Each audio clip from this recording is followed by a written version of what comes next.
2 shots of vodka.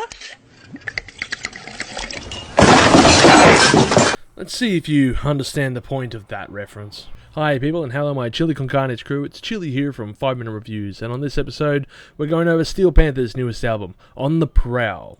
And don't forget, we do live streams every Friday, so check it out. It's perhaps a bit ironic that in the past, especially in the 80s, tours were done to promote the record. However, with today's shift in consumption, it's the other way around. Steel Panther are a band that parody the entire 80s metal glam scene, writing over-the-top hypersexualized lyrics and dressing in spandex as an homage to that scene. And at first, it was really funny and well done. But like the 80s glam metal scene, every rose has its thorn, and perhaps the sun should set on this cowboy.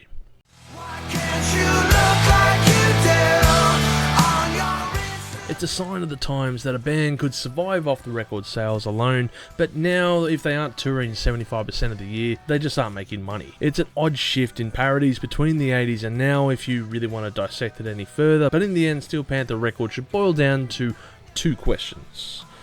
Is it funny, and does it rock?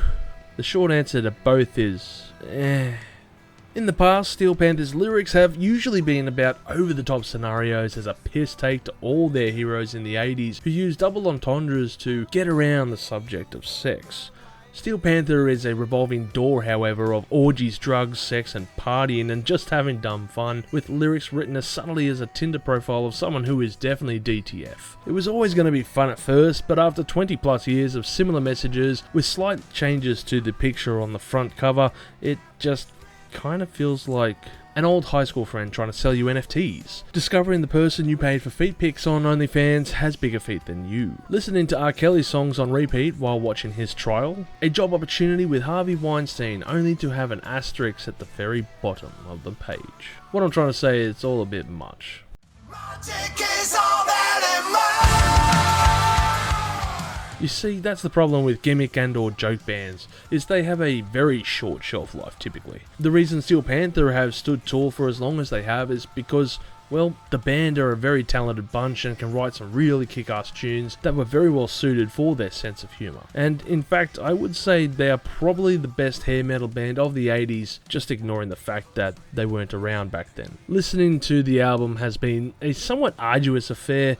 Like I said before, the album wasn't super fun or super enjoyable in the riff department. Listening to the tune 1987 in particular, when Michael Starr mentions how he was back in his prime back in 1987, raised the question of just how old are these guys?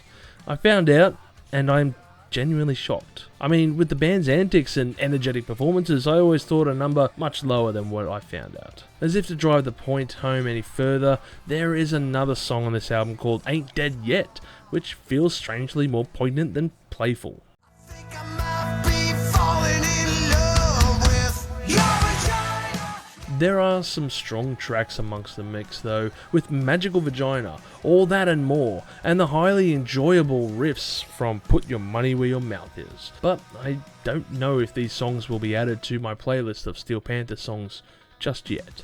I feel like the lyrics on this album quite aren't in the realm as they once were, especially with previous stories being somewhat grounded before taking that giant leap into the unknown and over-the-top setting. Most of the songs seem to be watered down and I feel like they wanted to feel a bit more grounded with this, but it isn't working. Also, this album is the first without bassist Lexi Fox.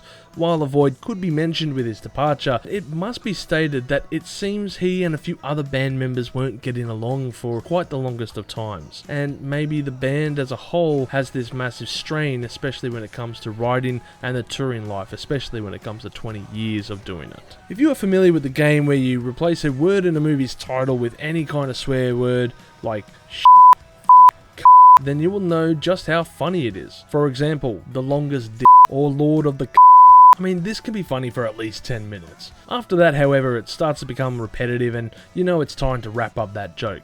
And that's how I feel with Steel Panther albums. All of them, really. The lyrics are extremely one-dimensional, of course, and I know it's to suit the band's style, but after a while, that joke kind of wears thin, and it's just not as funny as it once was. Especially after this time. Add that to the fact they've been doing this for 20 years, and, well, you kind of get where I'm coming at. come. I have a playlist of my favourite songs from Steel Panther I play when I want to hear them, but I just never listen to their albums in full. I feel they have 3 or 4 great song ideas and then they're just forced to write a whole album around it because, well, that's the way it's gotta be, I guess. This album isn't going to change anybody's mind on listening to Steel Panther, especially if you didn't like their lyrics or their style beforehand. And they don't give a shit. They're having fun still doing this thing, and good on them. How many other bands can dress up like send-ups of their idols, writing mockeries of their music, while at the same time being a tribute to them as well? I guess pretty much all of the legacy bands, but Steel Panther do it better. The concert, of course, is still going to be awesome, and you know the queues to the bathrooms will be long and very sticky. Overall, I feel like this album should get 3.5 million chilies on the spicy scale, with standout tracks being Put Your Money Where Your Mouth Is, Magical Vagina, and all that and more. I feel somewhat deflated after listening to this album, like a reused condom at a frat party. I just want Steel Panther to come back and kick all the ass. I want them to write awesome tunes, but I don't think they can do it anymore.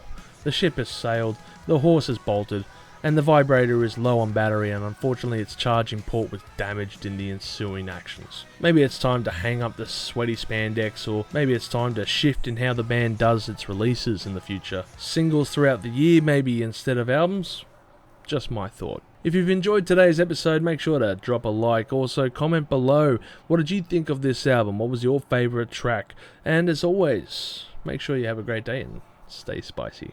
Thank you for tuning in to this episode of Live Listen Erased. And if you have enjoyed this episode, make sure you share it with all your friends. Don't forget to subscribe to our Chili Con Carnage crew so you can get notified for all the future videos that we put out, as we put out videos every Friday.